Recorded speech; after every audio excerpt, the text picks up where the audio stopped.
இன்னைக்கு நம்ம என்ன பார்க்க போனால் எங்கள் வீட்டுக்கு வந்திருக்கிற 3 பர்சன் தான் பார்க்க போகிறோம். அது யாருன்னு கேட்டிங்கன்னா இங்கே பாருங்கள், இவங்க தான் எங்கள் வீட்டுக்கு புதுசாக வந்திருக்காங்க. எப்படி இருக்காங்கன்னு கமெண்ட் பண்ணுங்கள்.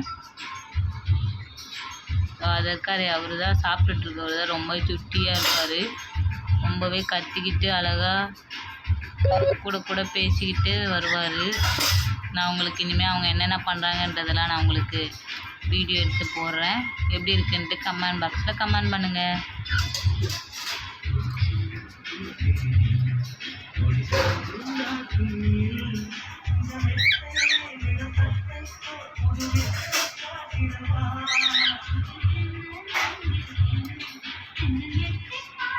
சோட்டு இவர் பேர், சோட்டு. இவர் தான் சுட்டியாக இருப்பார். இவர் என்னென்ன பண்ணுறாருன்றதெல்லாம் நான் உங்களுக்கு இதுக்கு மேலே வீடியோ எடுத்து